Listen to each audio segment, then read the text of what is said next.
Chapter 36, Drowning Out Screams. As the clatter of the locomotive is this thing, the train, became louder, the Tooth Witch turned her head.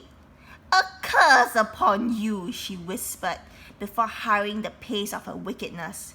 Her long spindly fingers and fang-sharp teeth raised to unfasten the boy's final shackle and plunge him headfirst into the cauldron. As Elfie peered down, he realized he only had seconds to go until he became a skeleton. The train sped through the entrance of the cave and careered, that means moved very fast and uncontrollably along its tracks, heading straight for the witch. Just as the evil duo, the evil pair, which is the Tooth Witch and the cat, had managed to release Elfie's bonds, there was a huge crash, bang, wallop. The locomotive plunged right into the throne. Yeah. The Tooth Witch lost her balance and she and her feline beast plunged into the Mummy's special toothpaste mix, so they all fell in. "Ah!" screamed the witch. "Hiss!" hissed the cat. Within moments, both had sunk below the surface, the thick yellow goo drowning out their screams.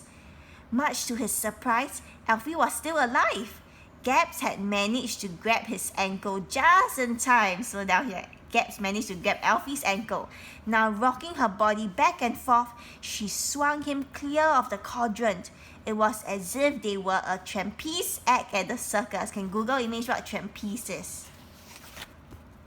As Elfie flew through the air, his dad was just able to grab his wrist and yank him to the safety of the train. So Elfie managed to get on the train. Opening his eyes, Elfie was now clinging by his fingertips to the front of it. So he managed to cling to the front of the train by his fingertips. Then he turned and looked forward. At that moment, he realized he wasn't safe yet. The train was heading at speed, slap bang into the wall of the cave. He's gonna bang into the wall. "Dad!" yelled the boy. "The brakes!" Elfie's father heaved the brake lever up, and with a huge screech, the train came to a sudden stop, with Elfie less than a nut's hair from the rocks. "Thanks," sighed the boy. "That's what dads are for," sputtered his father breathlessly. All the dust and dirt in the cave was no good for his lungs. The doctors had told him never to go back down the mine, that just one more lungful of coal dust could prove fatal, could kill him, okay? Fatal, that means deadly. But right now, Dad could only think about one thing: saving his son. "Dad, you killed the Tooth Witch and the cat!" exclaimed Elfie. "All in a day's work," he joked. "How did you know I was down here?" "Winnie caught me. She guessed I would be the only one who knew their way round the mine. And now the whole town is on its way." "Good old Winnie," said the boy. "Ha-hum!" Gaps coughed theatrically. "Oh yes," said Elfie. "Sorry, Gaps. Now, as much as I normally love hanging upside down over a boiling witch cauldron, I was wondering whether you could untie me." So Gaps is still tied to the chains, she said. Dad stared at her. "Who's this, son? Your girlfriend?" "No, for the last time, she is not my girlfriend," exclaimed Elfie.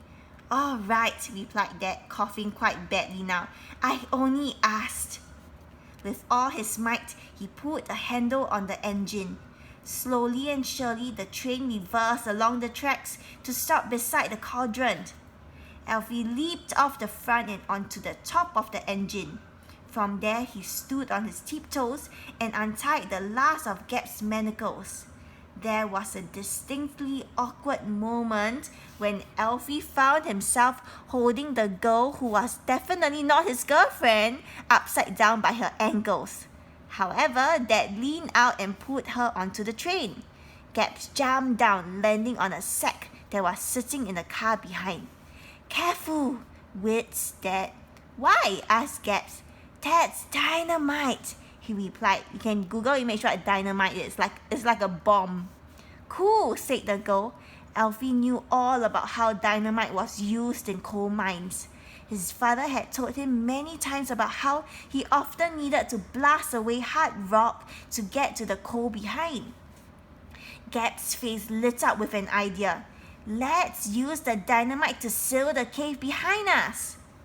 The witch is dead, replied Alfie. Let's just get out of here. And they were about to do just that when... Look! Screamed the girl. What's that? Behind them, the Tooth Witch and her cat were rising up out of the cauldron. All their skin and flesh had been burnt away. Now they were both just skeletons. So they're still alive, but now they're just skeletons. Skeletons standing on their bony feet and coming right after them, fast.